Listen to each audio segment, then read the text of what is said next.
Imaginez un instant, vous vous trouvez dans un champ, la nuit, loin des lumières de la ville, et vous levez les yeux vers le ciel. Des milliards d'étoiles scintillent au-dessus de vous, comme les cellules vivantes d'un corps gigantesque qui bat au rythme d'un rythme ancien. Soudain, vous éprouvez une sensation étrange, comme si vous ne regardiez pas seulement un amas de gaz et de poussière, mais les yeux d'une créature vivante d'une taille inimaginable, une créature dont vous faites vous-même partie, comme une minuscule cellule dans le vaste organisme du cosmos. Bonjour chers auditeurs, bienvenue dans ce nouvel épisode de notre podcast Sleepy Lectures. Veuillez indiquer dans les commentaires la ville d'où vous venez et l'heure qu'il est dans votre région. Ce soir, nous embarquerons pour un voyage étonnant à travers le temps et l'espace afin d'explorer l'une des idées les plus fascinantes qui ait jamais traversé l'esprit humain. La notion que notre univers n'est pas un mécanisme sans vie, fonctionnant selon les lois de la physique, mais un être vivant, respirant et pensant. Cette idée est aussi ancienne que l'humanité elle-même et en même temps étonnamment moderne. Fermons les yeux un instant et remontons le temps jusqu'à l'époque lointaine où nos ancêtres ont regardé les étoiles pour la première fois. Imaginez un homme primitif assis autour d'un feu dans la savane africaine il y a des dizaines de milliers d'années. Le crépitement des brindilles sèches, l'odeur de la fumée, les flammes vacillantes projettent des ombres dansantes sur les visages des personnes rassemblées en cercle. Au-dessus d'eux s'étend un vaste ciel étoilé, si clair et si proche qu'il semble que l'on puisse tendre la main et toucher les points lumineux qui scintillent. Pour cet homme, le monde était plein de vie. Non seulement la vie que nous pouvons voir et toucher, mais aussi la vie invisible et spirituelle qui imprègne chaque pierre, chaque arbre, chaque goutte d'eau dans un ruisseau. Cette vision du monde que nous appelons aujourd'hui animisme a peut-être été la première tentative de l'humanité pour comprendre la structure de l'univers. Et quelle profonde sagesse s'en dégageait. L'animisme n'est pas seulement une croyance dans les esprits des arbres et des pierres, comme on l'imagine parfois de manière simpliste. Il s'agit d'une vision holistique du monde dans laquelle toute la nature a une âme, une conscience et une vie intérieure. Les montagnes respirent, les rivières chantent, le vent murmure des secrets et les étoiles discutent entre elles dans le langage de la lumière. Dans un tel monde, l'homme n'est pas le maître de la nature, mais sa partie intégrante, un frère cadet dans la grande famille des êtres vivants. Imaginez un chaman quelque part dans la toundra sibérienne sous une aurore boréale qui éclabousse le ciel de vagues vertes et violettes.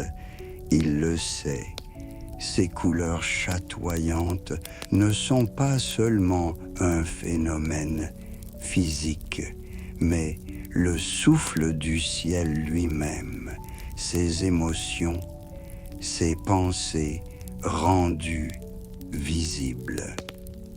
Chaque éclair de l'aurore boréale est un mot, dans la conversation entre la Terre et le cosmos. Une partie du grand dialogue qui se déroule depuis la création du monde. Au plus profond du continent africain, là où la terre rouge sent la pluie et les épices, d'anciennes croyances parlaient aussi de la même chose, d'un monde rempli d'esprits et de pouvoirs, de fils invisibles reliant tous les êtres vivants entre eux. Ici, chaque baobab n'était pas seulement un arbre, mais un sage aîné qui gardait la mémoire des siècles. Chaque rivière était un être vivant, avec son propre caractère, ses propres caprices, son propre destin. Il est étonnant de constater que ces idées, qui ont émergé indépendamment aux quatre coins de la planète, se sont révélées étonnamment similaires. C'est comme si la nature elle-même chuchotait le même secret aux hommes dans des langues différentes. Des étendues enneigées de Sibérie aux déserts brûlants d'Australie, des forêts tropicales d'Amazonie aux pics montagneux du Tibet, partout les gens ont senti qu'ils ne vivaient pas dans un monde mécanique mort, mais dans le corps d'un immense être vivant.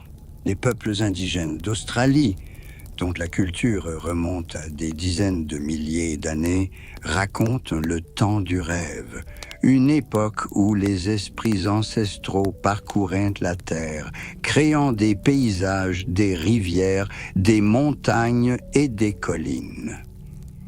Mais il ne s'agissait pas d'un acte de création unique. Le temps du rêve se poursuit encore aujourd'hui. À chaque instant, la Terre continue de rêver et de se créer. Chaque rocher, chaque vallée est une pensée dans l'esprit du grand rêveur, une partie de son rêve infini de lui-même. Au Japon, ces intuitions ont pris forme dans le shintoïsme, une croyance en des kami, des esprits habitant tous les éléments de la nature. Ici, chaque montagne est une divinité, chaque cascade un lieu sacré où le céleste touche le terrestre. Le sakura, qui laisse tomber ses pétales roses sur le sol, n'est pas seulement une plante, mais une manifestation de la beauté divine, un rappel de la fragilité et de l'impermanence de toute chose. Les Indiens d'Amérique parlaient du grand esprit qui imprègne tous les êtres vivants, de cercles de vie sacrés où l'homme, les animaux, les plantes et les pierres participaient à égalité à la grande danse de l'existence.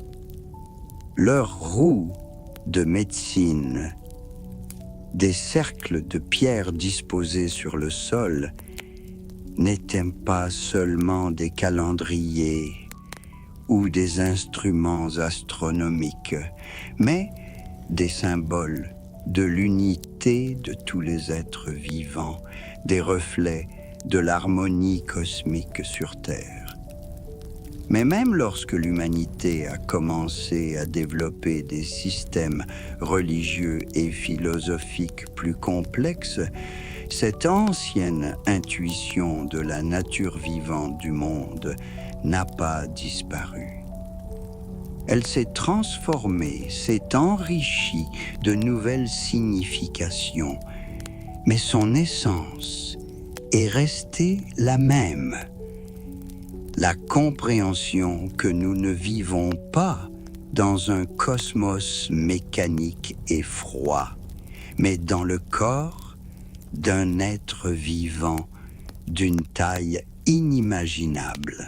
En Inde, Cette idée s'est épanouie dans le concept de Brahman, l'âme mondiale omniprésente, la réalité absolue qui sous-tend tout ce qui existe.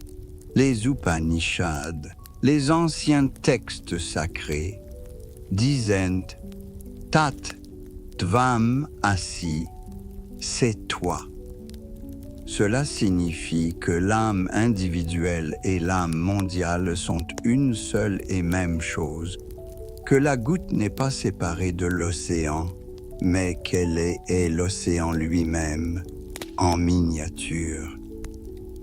Imaginez un sage assis en posture du lotus sur la rive du Gange sacré, où l'eau reflète les premiers rayons de l'aube. L'air est imprégné du parfum du bois de santal et du jasmin, et, quelque part au loin, les cloches du temple sonnent. Dans ce silence matinal, il se rend compte qu'il n'est pas un être isolé qui observe le monde de l'extérieur, mais le monde lui-même, qui se connaît à travers lui. La rivière qui coule devant lui, les oiseaux qui chantent dans les arbres, les montagnes lointaines illuminées par l'or du soleil levant. Tout cela fait partie de son propre être, des cellules de son corps cosmique. En Chine, des intuitions similaires ont été incarnées par le taoïsme, la doctrine du Tao, la manière dont l'univers tout entier se meut. Le Tao n'était pas un principe abstrait, mais une force vivante qui palpitait dans chaque feuille de bambou, dans chaque goutte de rosée du matin, dans chaque souffle de vent dans les montagnes. Les sages taoïstes parlaient du Qi, l'énergie vitale qui imprègne toutes les choses, des plus petits atomes aux galaxies flottant dans le vide cosmique. Mais nulle part peut-être cette idée n'a été développée avec autant de profondeur et de détails que dans la tradition mystique juive, la Kabbale. C'est là qu'est né le merveilleux concept d'Adam Kadmon. L'homme éternel, l'être cosmique qui était l'univers lui-même dans sa forme parfaite. Imaginez un kabbaliste du XVIe siècle dans la ville de Safed, au cœur des montagnes de Galilée, les étroites rues de pierre, éclairées par la lumière vacillante des lampes à huile, mènent à une petite maison où un érudit se penche sur des textes anciens à une table de bois couverte de parchemin jauni. Dehors, le vent frais de la nuit souffle, apportant des odeurs d'olivier et d'herbes sèches. Et dans ce silence, rompu seulement par le bruissement des pages tournées, naissent des idées qui vont bouleverser l'idée de l'univers. Selon la Kabbale, Adam Kadmon n'était pas un être humain au sens ordinaire du terme. Il était la première manifestation du Dieu incompréhensible, une structure de lumière aux dimensions inimaginables, qui est devenue le fondement de l'univers tout entier. Imaginez une gigantesque figure humaine de pure lumière, si énorme que les galaxies ne seraient que des grains de sable à côté d'elle. La tête de cet être représente les sphères les plus élevées du monde spirituel.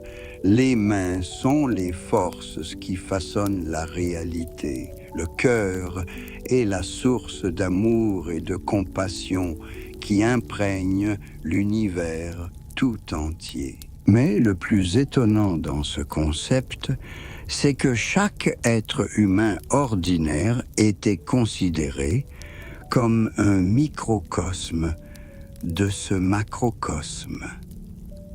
Le corps de chacun d'entre nous reflète la structure de l'univers tout entier.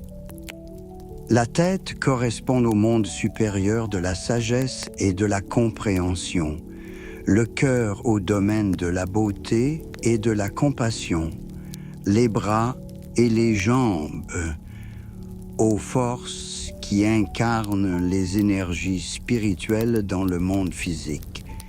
Cette idée de correspondance entre le microcosme et le macrocosme n'est pas une invention unique de la Kabbale.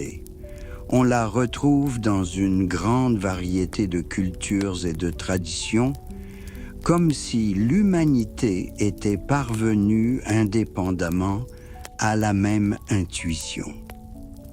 Dans l'hermétisme, l'enseignement secret attribué au légendaire Hermès Trismégiste, l'idée était exprimée dans la célèbre formule « comme en haut, comme en bas ». Ce qui est en haut est en bas. Cela signifie que les processus qui se produisent à l'échelle cosmique se reflètent dans l'âme humaine et que ce qui se passe dans l'âme humaine affecte le cosmos tout entier. Pythagore, le grand philosophe et mathématicien grec, y voyait une harmonie mathématique. Pour lui, le cosmos et le corps humain étaient accordés aux mêmes proportions divines, résonnant à l'unisson avec la musique des sphères. Ce son céleste qui naît du mouvement des planètes sur leurs orbites. Il enseignait que l'âme humaine était un fragment de l'âme mondiale, une étincelle de feu divin temporairement enfermée dans un corps physique. Platon a développé ces idées dans son dialogue Timée, où il décrit comment le démiurge, un artisan divin, a créé l'univers comme un être vivant doté d'une âme et d'un esprit. L'âme du monde, selon Platon, a été créée à partir d'un mélange d'essence éternelle, indivisible et de nature matérielle divisée. Elle imprègne tout l'espace du cosmos, lui donnant vie et conscience. Imaginez l'Athènes antique baignée par la lumière dorée du soleil méditerranéen. À l'ombre des portiques de l'Académie, des philosophes se promènent, discutant sans hâte de la nature de la réalité. L'air est imprégné du parfum des lauriers et des myrtes, et l'on entend au loin le clapotis de la mer. C'est ici, parmi les colonnes de marbre et les statues, que naît une idée qui influencera le développement de la pensée humaine pendant des millénaires. L'idée que l'univers n'est pas un mécanisme mort, mais un être vivant et pensant. Mais l'idée de l'âme mondiale n'est pas restée l'apanage de la seule Antiquité. Telle une graine jetée dans le sol fertile de la conscience humaine, elle a continué à germer à différentes époques et dans différentes cultures, prenant de nouvelles formes, mais conservant son essence. Au cours de la Renaissance, alors que l'Europe sortait du long sommeil du Moyen-Âge, ces idées anciennes ont trouvé une nouvelle vie. Imaginez la Florence du XVe siècle, une ville où les ateliers sont entre la térébenthine et la peinture fraîche, où les manuscrits de Platon sont copiés et étudiés dans les bibliothèques des Médicis, où l'air est rempli de l'attente de grandes découvertes. C'est là que Marsilio Ficino et d'autres platoniciens de la Renaissance redécouvrent le concept de l'anima mundi, l'âme mondiale. Pour eux, l'univers est redevenu un organisme vivant imprégné de l'amour et de l'intelligence divine.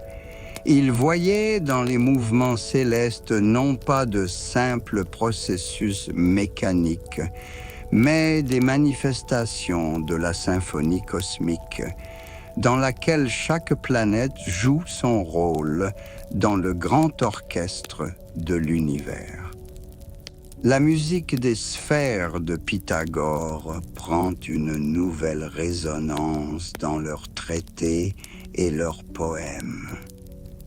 Léonard de Vinci, ce titan de la Renaissance étudiant l'anatomie du corps humain à la lumière des bougies de cire dans son atelier, voyait dans chaque muscle, dans chaque veine, un reflet des processus cosmiques.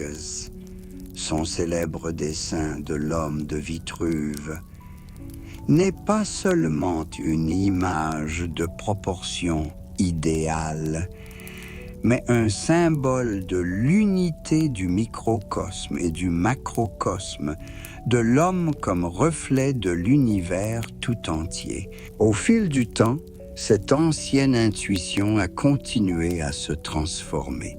Au XVIIIe et XIXe siècle, alors que la vision mécaniste du monde semblait définitivement établie dans la science, les philosophes romantiques se sont à nouveau tournés vers l'idée d'une nature vivante. Goethe, le grand poète et naturaliste, se promenant dans les jardins de Weimar parmi les tilleuls en fleurs, réfléchissait à la force unique qui transforme une graine en arbre et une étoile en système planétaire. Schelling, philosophe du romantisme allemand, a développé l'idée de la nature-philosophie, la doctrine de la nature en tant qu'organisme vivant et en développement. Pour lui, la nature n'était pas un matériau mort pour l'activité humaine, mais un sujet doté d'une vie intérieure et d'objectifs propres. Dans chaque cristal, il voyait un effort pour atteindre la forme parfaite. Dans chaque plante, une aspiration à la lumière. Dans chaque animal, un aperçu de la conscience. Mais c'est peut-être Georg Wilhelm Friedrich Hegel qui a fait la tentative la plus grandiose pour décrire l'univers comme un être vivant. Imaginez le bureau d'un professeur de l'université de Berlin au début du XIXe siècle. À l'extérieur de la fenêtre, le vent d'automne fait tomber les dernières feuilles des tilleuls. Le bois crépite dans la cheminée, projetant des ombres dansantes sur les murs tapissés de livres. C'est dans ce silence, rompu uniquement par le grincement de la plume sur le papier, que naît l'un des systèmes philosophiques les plus ambitieux de l'histoire de l'humanité.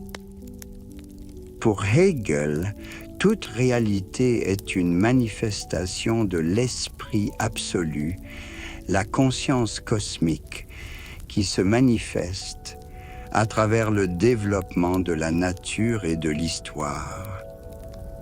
Cet esprit absolu n'était pas une idée abstraite, mais une entité vivante et en développement.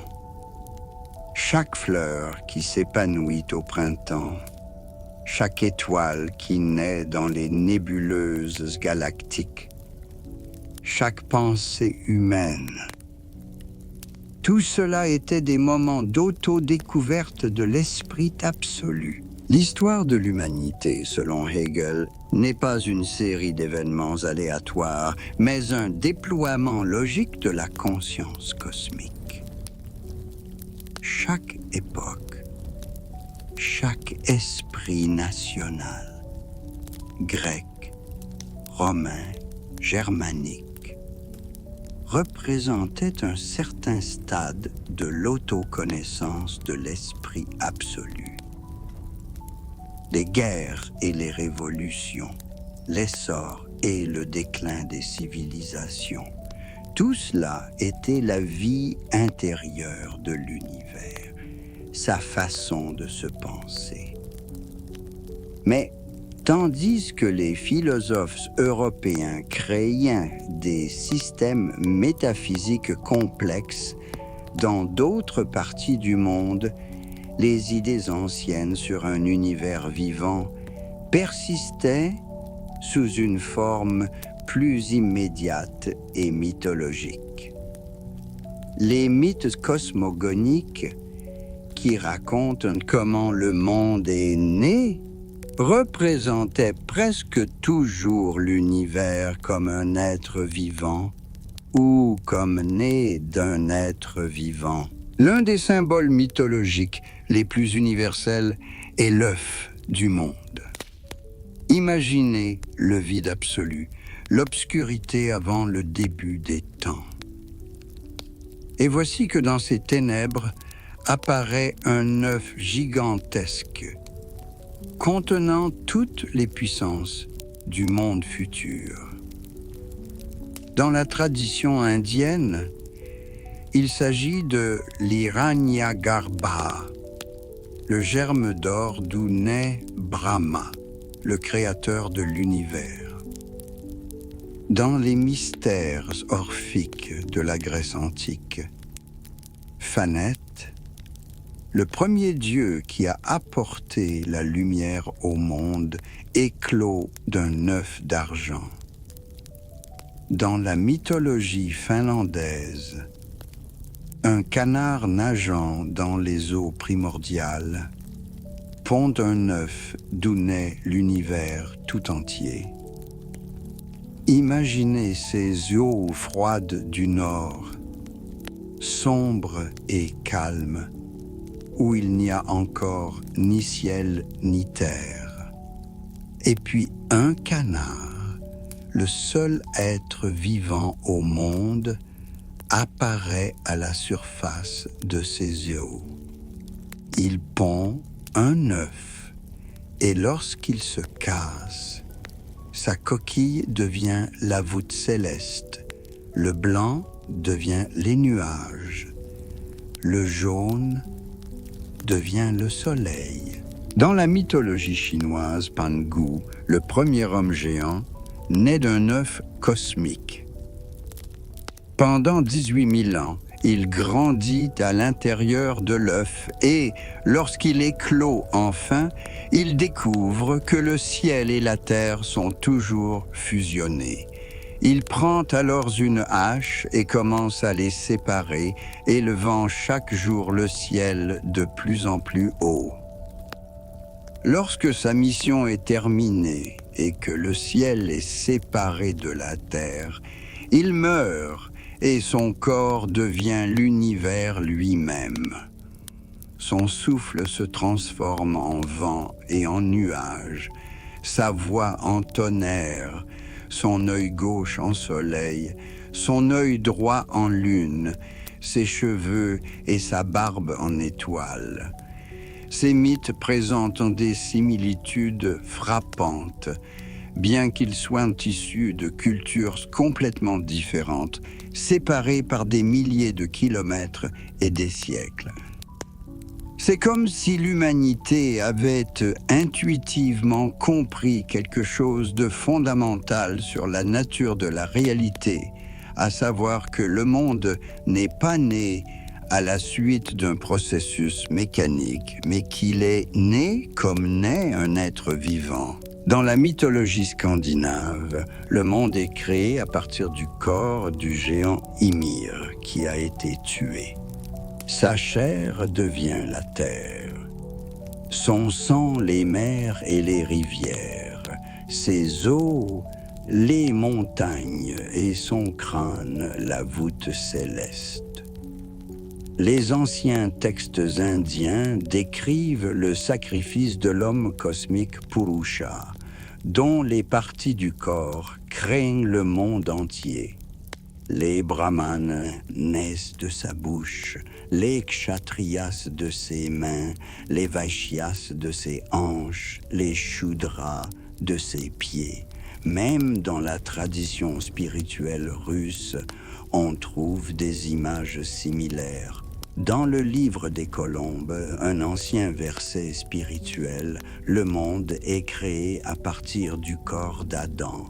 Nous avons la lumière blanche du visage de Dieu, le soleil rouge des yeux de Dieu, le mois lumineux du Téméchec, la nuit noire de la nuque, l'aube du matin et du soir, des sourcils de Dieu, les étoiles fréquentes des boucles de Dieu.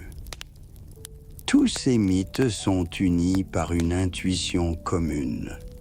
Le monde n'est pas une construction mécanique, mais un corps vivant dont les parties sont reliées entre elles, non par des liens mécaniques, mais par des relations organiques et vivantes. Chaque partie de ce corps participe à la vie du tout, et le tout vit dans chaque partie. Cette intuition n'a pas disparu avec le développement de la science. Au contraire, au XXe siècle, elle a trouvé un nouveau souffle dans les travaux de penseurs qui ont tenté de combler le fossé entre la compréhension scientifique et spirituelle du monde. Jan Christian Smuts, philosophe et homme politique sud-africain, a publié en 1926 son livre Holism and Evolution, Holisme et évolution, dans lequel il propose le concept révolutionnaire de holisme évolutif. Imaginez la savane africaine à l'aube, lorsque l'air est encore frais et que l'horizon se colore de douces teintes rosées. Quelque part au loin, un troupeau d'antilopes broute et des vautours tournoient dans le ciel. Dans ce panorama majestueux de la vie, Smuts a vu la manifestation d'un principe cosmique unique, une impulsion holistique qui conduit l'évolution des formes les plus simples vers des formes de plus en plus complexes et parfaites. Pour Smuts, l'univers n'est pas un ensemble de parties distinctes, mais un organisme unique évoluant de la matière à la vie. De la vie à la conscience, de la conscience à l'esprit.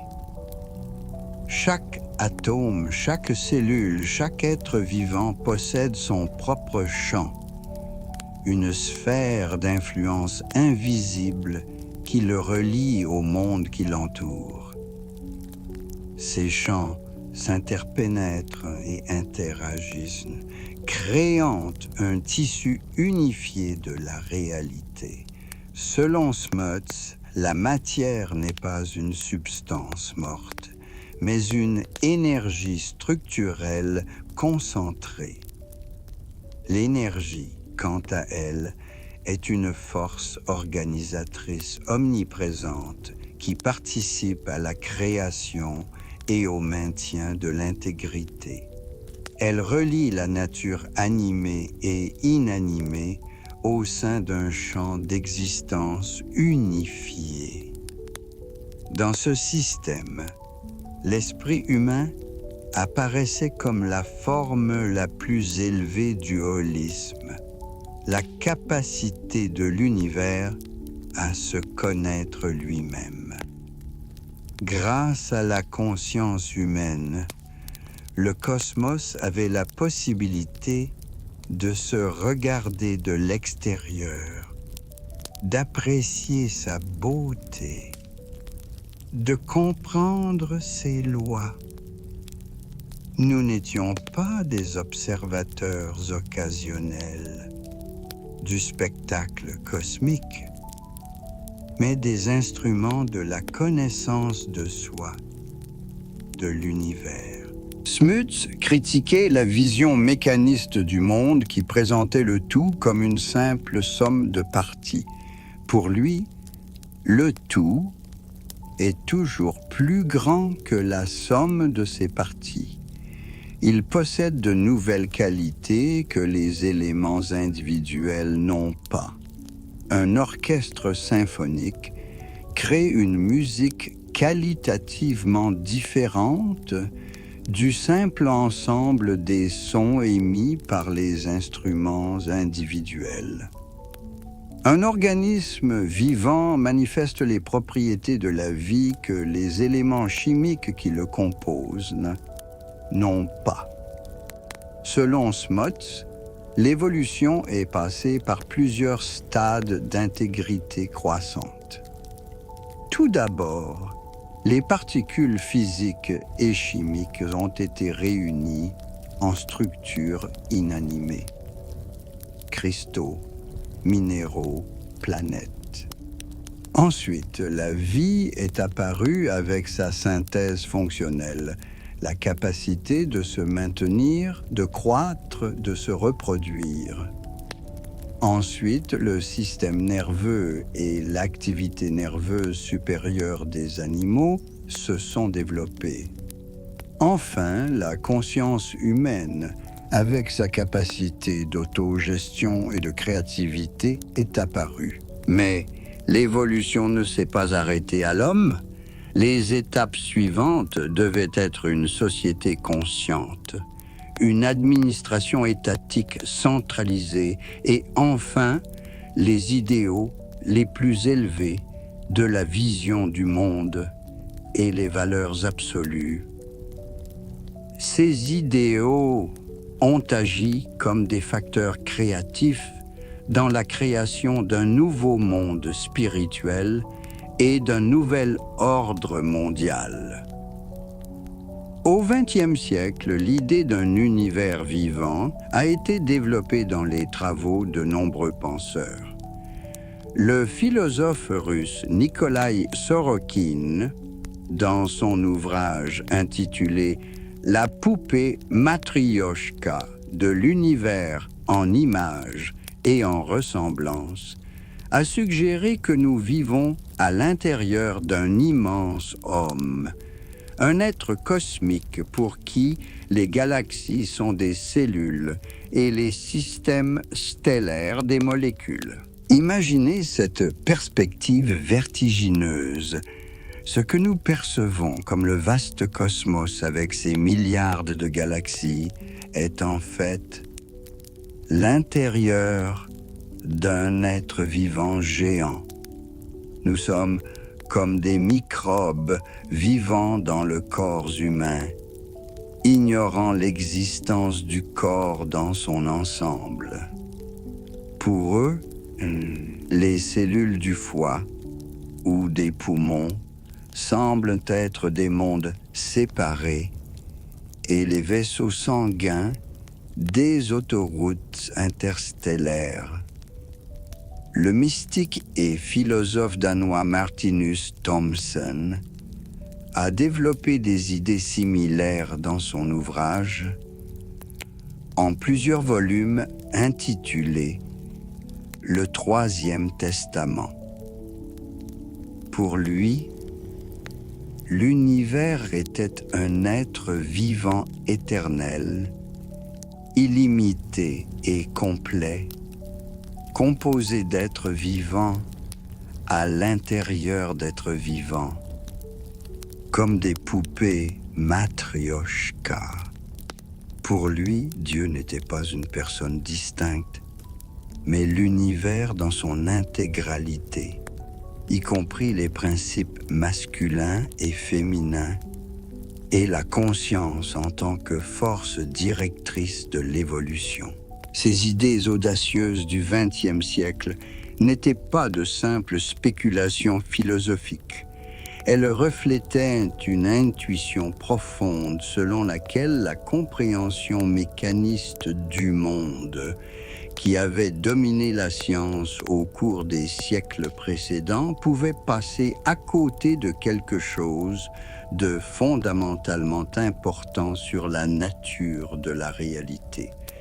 Vladimiron, un penseur russe contemporain, fait un pas encore plus radical dans cette direction dans son ouvrage The Mystery of Cosmic Illusion, le mystère de l'illusion cosmique. Il affirme que l'approche physique et mécanique ne peut fondamentalement pas révéler la véritable essence du cosmos. Imaginez un scientifique qui passe sa vie à étudier une cellule au microscope, à analyser sa composition chimique, à décrire les processus métaboliques, mais qui ne soupçonne pas que cette cellule fait partie d'un être humain vivant. Pour Miron, l'univers est un véritable corps vivant avec une structure d'agrégat d'organes. Ce que nous appelons étoiles sont en fait des atomes de ce gigantesque organisme. Les amas et associations d'étoiles sont ces structures moléculaires. Les galaxies sont les formations cellulaires du corps cosmique. Et ces processus grandioses que les astronomes observent dans le cosmos, naissance et mort des étoiles, collision de galaxies, expansion de l'univers, ne sont rien d'autre que des processus physiologiques ordinaires d'un organisme vivant, mais à une échelle que notre esprit limité peut difficilement imaginer. Imaginez un instant cette perspective surprenante. Vous êtes allongé dans l'herbe, la nuit, et vous regardez la Voie lactée, cette route lumineuse qui s'étend dans le ciel. Des milliards d'étoiles scintillent dans l'obscurité cosmique et vous avez l'impression d'être un minuscule grain de sable face à l'infini. Mais soudain, vous réalisez que vous ne regardez pas un vide froid parsemé de points lumineux aléatoires, mais l'intérieur d'un être vivant. Chaque étoile est un atome dans son corps. Chaque nébuleuse est une cellule. Chaque galaxie est un organe dans son corps. Dans cette image du monde, nous, les humains, sommes comme des micro-organismes vivants à l'intérieur du corps humain. De même qu'une bactérie flottant dans la circulation sanguine ne peut englober un être humain dans son ensemble. De même, nous, qui sommes à l'intérieur d'un corps cosmique, sommes incapables de percevoir l'univers comme un seul organisme vivant. Pour une bactérie, le foie et les poumons semblent être des mondes séparés, reliés par de mystérieux tunnels de vaisseaux sanguins. Pour nous, les galaxies ressemblent à des îles de matière dans un océan de vide, reliées par des fils gravitationnels et des flux de matière noire. Mais si nous acceptons ce point de vue, de nombreux mystères de la cosmologie moderne trouvent une explication étonnamment simple. Pourquoi l'univers est-il si finement réglé pour permettre l'existence de la vie? Pourquoi les constantes fondamentales ont-elles précisément les valeurs qui rendent possible la formation d'atomes, d'étoiles, de planètes et en fin de compte d'êtres vivants. D'un point de vue mécaniste, cela semble être une incroyable coïncidence. Mais si l'univers est lui-même un être vivant, alors ce réglage devient naturel, aussi naturel que le réglage du corps humain pour maintenir en vie les cellules qui le composent. Miret va encore plus loin en affirmant que la matière est intrinsèquement intelligente et capable d'auto-organisation précisément parce qu'elle est la matière d'un corps vivant. L'univers est stable, non pas parce qu'il est régi par des lois physiques aveugles, mais parce qu'il s'agit d'un système vivant qui se développe lui-même et qui maintient son homéostasie comme n'importe quel organisme vivant. Si les étoiles sont effectivement les atomes de l'univers, cela signifie que le cosmos n'est pas infini, mais fini. Tout comme le corps humain est fini, même s'il peut sembler infini aux micro-organismes qui y vivent. Cette idée fait écho à certaines théories cosmologiques modernes sur la fermeture de l'espace et la finitude de l'univers observable. Boris Astafiev, scientifique et philosophe russe, développe des idées similaires dans sa théorie d'un univers vivant unifié. Son approche est plus scientifique. Il tente de formuler des lois qui régissent la vie du cosmos dans son ensemble.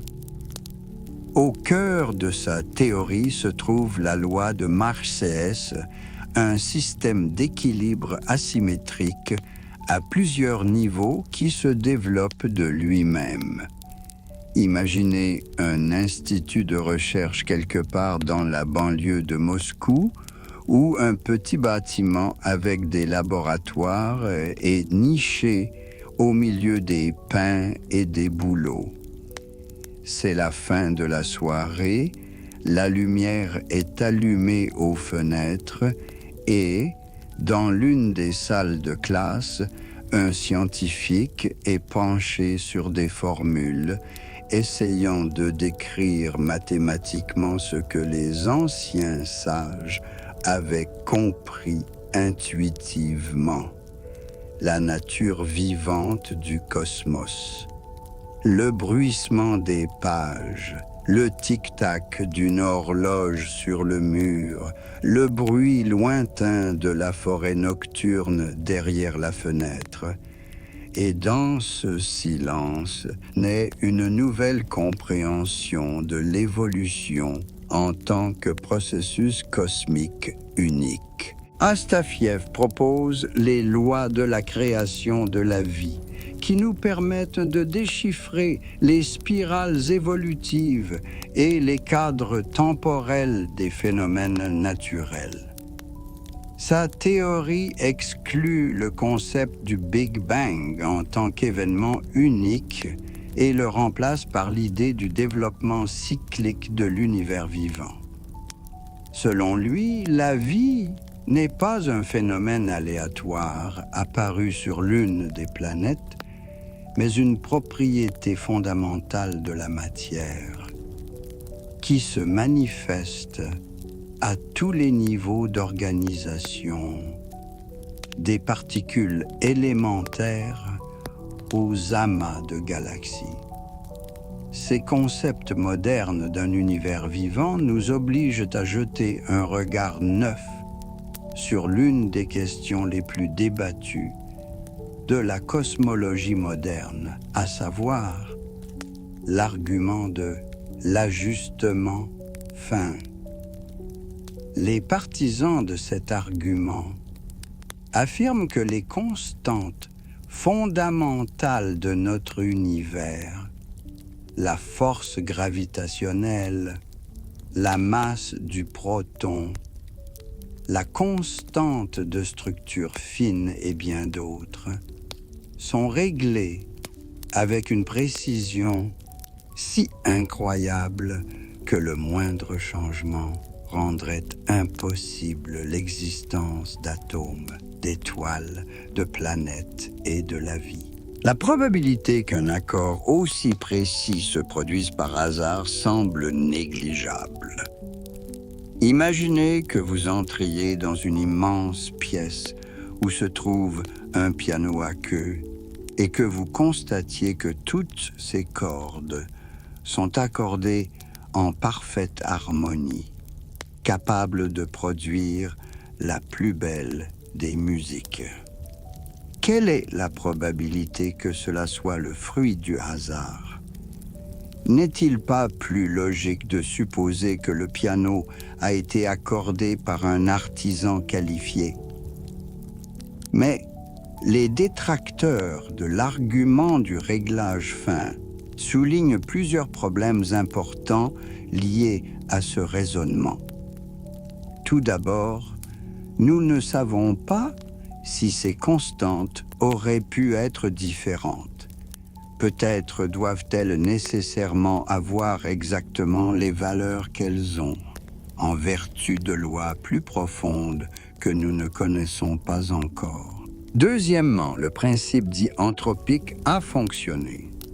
Nous nous trouvons dans un univers capable de produire des observateurs, tout simplement parce que dans tout autre univers, nous n'existerions pas, et il n'y aurait personne pour s'émerveiller de ses propriétés.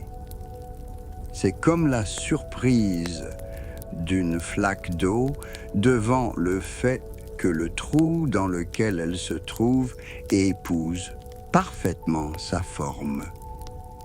La vie s'est adaptée à l'univers. L'univers n'a pas été créé pour la vie. Si les constantes physiques étaient différentes, la vie aurait évolué sous des formes différentes, adaptées à des conditions différentes. Nous connaissons par exemple l'existence des tétines, des créatures microscopiques qui peuvent survivre dans des conditions qui tueraient toutes les autres formes de vie que nous connaissons.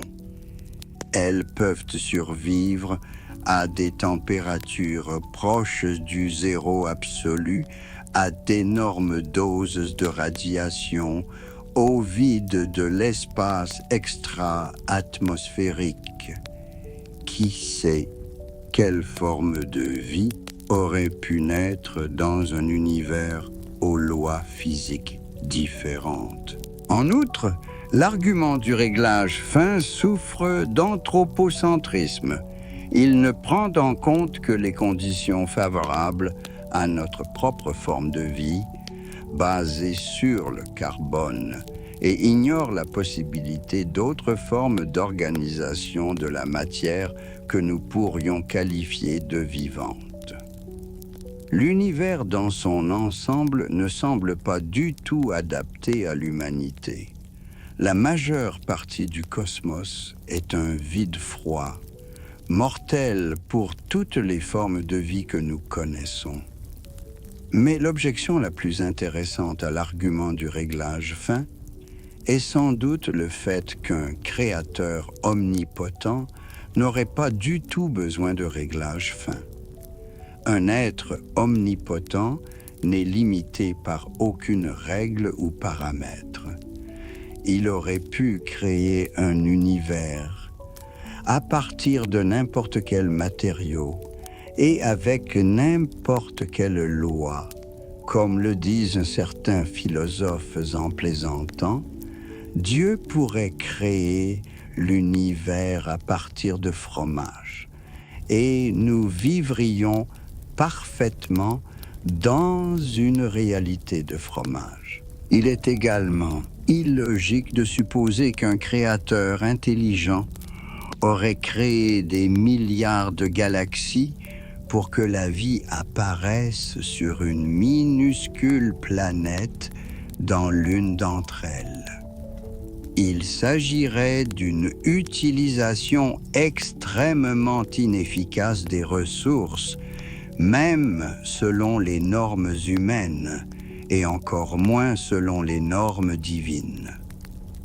La théorie des multivers offre une autre explication au réglage fin apparent. S'il existe une infinité ou un très grand nombre d'univers avec des lois physiques et des constantes différentes, notre existence dans l'un des rares univers capables d'engendrer la vie cesse d'être surprenante. Nous ne pourrions tout simplement pas nous observer dans un autre univers. Imaginez un océan infini de bulles de savon, chacune représentant un univers distinct avec ses propres lois physiques. La plupart de ces bulles sont vides et sans vie. Dans certaines, il n'y a pas d'atomes. Dans d'autres, aucune étoile ne peut se former. Dans d'autres encore, le temps s'écoule à l'envers. Mais dans quelques rares bulles, les conditions sont telles que des galaxies, des étoiles, des planètes et de la vie apparaissent. Nous nous trouvons naturellement dans l'une de ces rares bulles, tout simplement parce que ce sont les seuls où des observateurs ont pu apparaître. Mais l'idée d'un univers vivant offre une autre perspective sur ce problème. Si le cosmos est effectivement un organisme vivant, son réglage fin n'est pas une coïncidence étonnante, mais le résultat naturel de l'autorégulation d'un système vivant. Tout comme l'organisme humain maintient la température du corps, l'acidité du sang et des milliers d'autres paramètres dans les limites étroites nécessaires à la vie cellulaire, l'organisme cosmique peut maintenir des constantes physiques dans les limites nécessaires à l'existence de ces structures constitutives. Dans cette perspective, nous ne sommes pas des témoins accidentels du spectacle cosmique, mais des participants à part entière à la vie de l'univers. Chacune de nos pensées, chacune de nos actions affecte l'état de l'organisme cosmique, tout comme l'état de chaque cellule affecte la santé d'un être humain. Nous ne sommes pas séparés du cosmos. Nous sommes la façon dont le cosmos pense à lui-même, ressent et connaît sa propre nature. Cette idée trouve des parallèles inattendus dans la science moderne. L'hypothèse Gaïa proposée par James Lovelock considère la Terre comme un organisme vivant unique où l'atmosphère, les océans, le sol et tous les êtres vivants forment un système complexe autorégulé. Le climat de la planète, la composition de l'atmosphère et la température des océans sont maintenus dans des limites favorables à la vie grâce aux rétroactions entre toutes les composantes du système terrestre. Si cela est vrai pour la Terre, pourquoi ne pas étendre ce principe à l'ensemble de l'univers? Peut-être que les galaxies, les étoiles, les planètes et toutes les formes de vie forment un système unique d'autorégulation à l'échelle cosmique.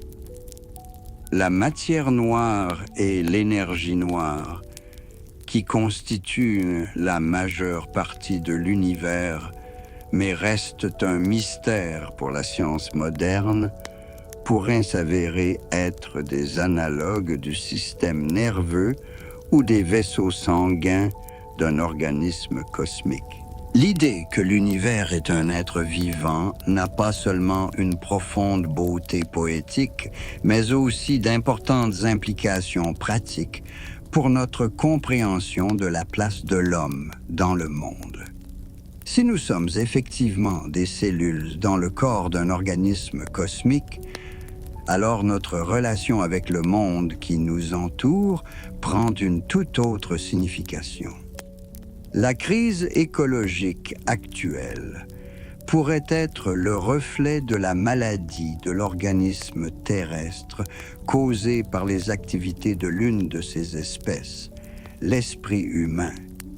Nous nous comportons comme des cellules cancéreuses qui ont oublié leur lien avec l'organisme et ont commencé à se multiplier de manière incontrôlée, consommant les ressources et empoisonnant leur environnement. Mais si nous nous considérons comme faisant partie d'un organisme vivant, planétaire et finalement cosmique, il devient évident que détruire l'environnement équivaut à un suicide. Imaginez un matin tranquille dans la forêt, lorsque les premiers rayons du soleil perçant à travers les feuilles et que l'air est imprégné de l'odeur des aiguilles et de la terre humide. Les oiseaux commencent leur concert matinal, un ruisseau murmure quelque part. Les feuilles de l'année dernière crissent doucement sous vos pieds. Dans ces moments-là, on se sent particulièrement bien connecté à la nature vivante, réalisant que l'on n'est pas un être séparé qui observe le monde de l'extérieur, mais une partie de l'organisme unifié de la vie. Les peuples indigènes qui ont conservé la vision animiste du monde ont compris intuitivement cette vérité. Pour eux, chaque arbre, chaque rivière, chaque montagne n'étaient pas des ressources à exploiter, mais des parents avec lesquels il fallait entretenir des relations harmonieuses. La chasse et la cueillette s'accompagnaient de rituels de gratitude, de demandes de pardon aux animaux tués, de promesses de ne prendre que le nécessaire. À notre époque, cette ancienne sagesse est remise au goût du jour sous la forme de l'écologie profonde et de l'écopsychologie. Les scientifiques et les philosophes commencent à se rendre compte que l'approche technocratique de la nature, fondée sur un idéal de conquête et de contrôle, mène à une impasse. Il est nécessaire de restaurer le sens du sacré de la nature, la compréhension de sa valeur intrinsèque, indépendamment des besoins humains. Si la Terre est vraiment un être vivant, elle a ses propres cycles, ses propres rythmes, ses propres besoins. Les changements climatiques, les extinctions massives d'espèces, la pollution des océans sont peut-être des symptômes de la maladie de l'organisme planétaire qui tente de rétablir l'équilibre perturbé. Notre tâche en tant qu'êtres intelligents est d'apprendre à lire ces signaux, de comprendre les besoins de l'organisme terrestre et de coordonner nos activités avec eux. Mais la compréhension de la nature vivante du cosmos ouvre des perspectives encore plus vastes. Si les galaxies sont les organes du corps cosmique et les étoiles, ses cellules, alors La naissance et la mort des étoiles, la formation des systèmes planétaires et l'émergence de la vie font partie d'un seul et même processus de croissance et de développement de l'univers en tant qu'être vivant. Dans cette perspective, la recherche de la vie extraterrestre prend un nouveau sens. Nous ne cherchons pas seulement d'autres habitants du cosmos, mais d'autres membres de la famille cosmique, d'autres formes de conscience de soi de l'univers. Chaque planète sur laquelle la vie apparaît, chaque civilisation qui atteint la rationalité est un nouvel organe d'essence de l'organisme cosmique, une nouvelle voie de sa connaissance de soi. Imaginez un moment, dans un futur lointain, où l'humanité rencontre enfin une autre civilisation intelligente. Les vaisseaux de deux mondes se rencontrent quelque part dans l'espace interstellaire, sur fond d'étoiles scintillantes et de nébuleuses lumineuses. À ce moment-là, ce n'est pas seulement un contact entre deux espèces qui a lieu, mais la connexion de deux réseaux neuronaux du cerveau cosmique, l'échange d'informations entre différentes parties de l'univers conscient de lui-même. C'est peut-être vers cela que tend l'évolution, la création d'un esprit cosmique, capable d'embrasser l'univers dans son ensemble. Le développement de la technologie, qui nous semble être un progrès rapide, ne peut être que la formation du système nerveux d'un organisme planétaire puis cosmique. L'Internet, qui relie des milliards de personnes en un seul réseau d'information, l'intelligence artificielle capable de traiter des quantités gigantesques de données, les vaisseaux spatiaux qui sont nos sens dans l'espace lointain, tous ces éléments peuvent être des parties de l'esprit planétaire émergent. La physique quantique nous offre une image étonnante du monde, où toutes les particules semblent liées par des corrélations instantanées, où l'observation influence l'observé, où la frontière entre le sujet et l'objet devient floue. Le principe de l'intrication quantique montre que les particules, une fois en interaction, restent liées quelle que soit la distance qui les sépare. Un changement d'état d'une particule affecte instantanément l'état d'une autre, même si elles se trouvent aux extrémités opposées de l'univers. N'est-ce pas là une indication que l'univers est en réalité un organisme unique dont toutes les parties sont reliées par des fils invisibles? L'intrication quantique est peut-être une manifestation du système nerveux d'un être cosmique, un moyen de transmission instantanée de l'information entre ces différentes parties. Les anciens sages ont compris intuitivement que tout est lié à tout le reste. Dans la philosophie indienne, il existe une belle métaphore du filet d'Indra, un réseau infini de joyaux où chaque pierre reflète toutes les autres. Le changement d'une pierre se répercute instantanément sur toutes les autres, créant un jeu de reflets sans fin. De la même manière, dans l'univers vivant, chaque être, chaque particule reflète le tout en lui-même et influence l'état de toutes les autres parties. Le concept bouddhiste de l'origine interdépendante dit la même chose. Tous les phénomènes sont dépendants les uns des autres. Il n'y a rien qui existe indépendamment et séparément. Une fleur ne peut exister sans la terre, l'eau, le soleil, l'air, la graine, le jardinier. Mais la terre ne peut pas non plus être de la terre sans les plantes qui l'enrichissent de leurs racines et de leurs feuilles mortes. Le soleil ne peut être le soleil sans les planètes qui reflètent sa lumière. Tout est interconnecté dans un réseau infini de relations. Ce lien profond se manifeste non seulement dans le monde physique, mais aussi dans le domaine de la conscience. Carl Gustav Jung a découvert le phénomène de l'inconscient collectif, un espace psychique commun dans lequel les hommes de tous les temps et de tous les peuples puisent des images et des symboles.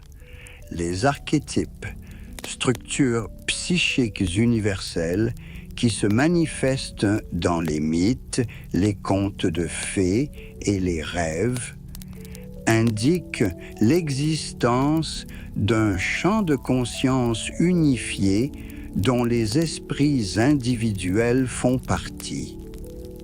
L'inconscient collectif est peut-être une manifestation de la mémoire de l'organisme cosmique, un dépôt de toutes les expériences accumulées par la vie au cours de milliards d'années d'évolution. Chaque pensée, chaque expérience, chaque découverte devient une partie de cette mémoire cosmique, influençant le développement de tous les êtres vivants. L'idée des champs morphiques, proposée par le biologiste Rupert Sheldrake, donne à cette intuition une orientation scientifique. Selon son hypothèse, chaque espèce de créature vivante crée un champ d'information qui influence le comportement et le développement de tous les membres de cette espèce. Lorsqu'un nombre suffisant d'individus acquièrent une nouvelle compétence ou un nouveau mode de comportement, ce modèle devient accessible à tous les autres par le biais du champ morphique. Si cette hypothèse est correcte, le développement de la conscience, les intuitions spirituelles et les découvertes créatives de certaines personnes deviennent automatiquement la propriété de l'ensemble de l'humanité, élevant progressivement le niveau général de conscience. Chaque personne atteignant un niveau de conscience plus élevé contribue à l'évolution de la conscience de l'espèce tout entière. Dans ce contexte, les anciennes pratiques spirituelles, méditation, prière, contemplation, prennent une signification particulière.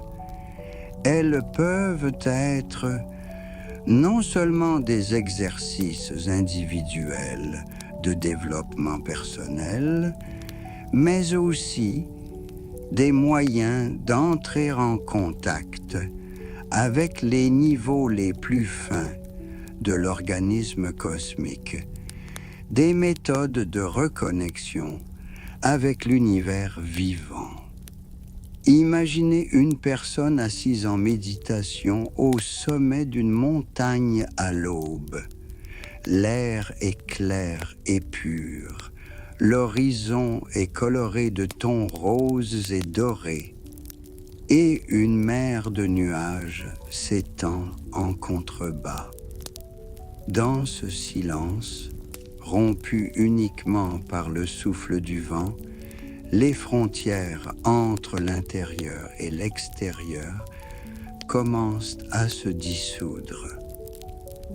Le méditant cesse de se sentir comme un être séparé qui observe le monde de l'extérieur et commence à sentir qu'il fait partie du champ de conscience unifié qui imprègne toute l'existence.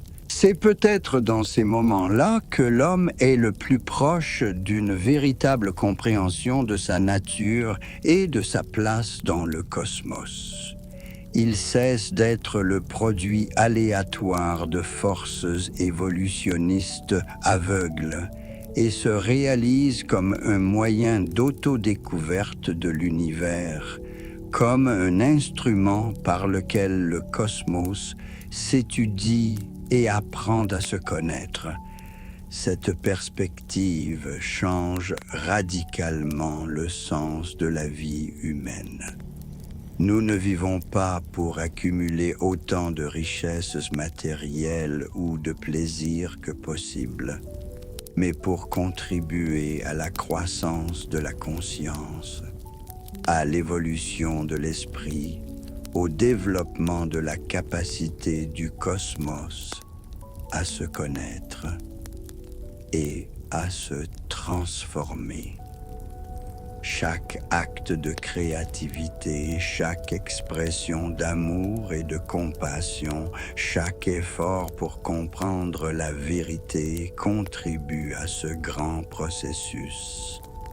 Un artiste créant une belle peinture, un scientifique découvrant une nouvelle loi de la nature, un parent élevant un enfant dans une atmosphère d'amour, un enseignant transmettant des connaissances à ses élèves, tous participent à la croissance et au développement de la conscience cosmique. Dans cette perspective, la mort cesse d'être la fin définitive de l'existence et devient une transformation, une transition de la conscience vers d'autres formes d'être. De même qu'une cellule du corps humain meurt, mais que sa contribution à la vie de l'organisme continue d'exister, de même la conscience individuelle, achevant son voyage sous une forme, peut continuer d'exister en tant que partie des structures plus vastes de l'esprit cosmique. Les traditions anciennes en ont toujours été conscientes. Le livre des morts égyptien, le Bardo Thodol tibétain, les diverses descriptions de la vie après la mort dans différentes cultures. Tous ces textes peuvent être des tentatives de décrire les processus qui se produisent dans la conscience après la mort du corps physique. Peut-être que ce que nous appelons la mort est en fait une naissance dans les dimensions plus larges de l'existence cosmique. Mais tant que nous sommes en vie sous cette forme, tant que nous possédons ces corps et ces esprits, notre tâche consiste à réaliser pleinement notre potentiel en tant qu'organes sensoriels et organes pensants de l'organisme cosmique. Cela signifie développer toutes nos facultés intellectuelles, émotionnelles, créatives, spirituelles. Cela signifie cultiver la conscience, élargir la sphère de la compassion, approfondir notre compréhension de nous-mêmes et du monde. Il s'agit également d'assumer la responsabilité de l'état, du niveau de l'organisme cosmique dont nous disposons. Notre planète, notre biosphère, notre communauté humaine. Nous ne pouvons pas influencer le mouvement des galaxies ou la vie des étoiles, mais nous pouvons veiller à la santé de l'organisme terrestre dont nous faisons partie. C'est peut-être maintenant, à l'ère de la crise écologique et des défis mondiaux, que l'humanité se trouve au seuil d'une nouvelle étape de son évolution. La crise nous oblige à prendre conscience de notre interdépendance, à comprendre que nous sommes tous les passagers d'un même vaisseau spatial, les cellules d'un même organisme planétaire. Les réseaux de communication mondiaux, la coopération internationale, la conscience écologique croissante sont autant de signes de la formation d'un esprit planétaire capable de penser et d'agir comme un seul homme. La prochaine étape sera peut-être l'expansion de cette conscience au-delà de la Terre pour inclure d'autres formes de vie que nous pouvons trouver dans l'univers. En attendant, nous pouvons nous asseoir sous le ciel étoilé et réfléchir à notre place dans ce cosmos étonnant. Des milliards d'étoiles brillent au-dessus de nous, chacune d'entre elles pouvant abriter des planètes et peut-être même de la vie. Quelque part dans les profondeurs de l'espace, il existe peut-être des civilisations qui ont compris depuis longtemps leur rôle dans la vie de l'univers et qui ont appris à vivre en harmonie avec l'organisme cosmique. Peut-être regardent-ils notre petite planète bleue et attendent-ils avec espoir que l'humanité réalise elle aussi sa véritable nature et prenne sa place dans la famille des êtres intelligents du cosmos. Peut-être notre époque est-elle une époque d'éveil, une époque où l'univers, à travers nous, commence à se réaliser. Et dans ce silence de la nuit, sous ce dôme étoilé, nous pouvons nous sentir partie prenante de quelque chose d'infiniment plus grand et plus beau. Nous pouvons sentir le pouls de la vie cosmique dans les battements de notre cœur, entendre le souffle de l'univers dans le bruissement du vent, voir les pensées de l'esprit cosmique dans la danse des étoiles dans le ciel. Bonne nuit, chers auditeurs. Que vos rêves soient remplis d'étoiles et que votre réveil vous apporte une nouvelle compréhension de votre place dans ce merveilleux univers vivant. Je vous donne rendez-vous pour le prochain voyage à travers l'immensité de la connaissance et de la sagesse humaine. Prenez soin de vous et rappelez-vous que vous n'êtes pas seul dans ce cosmos. Vous en êtes une partie intégrante et précieuse.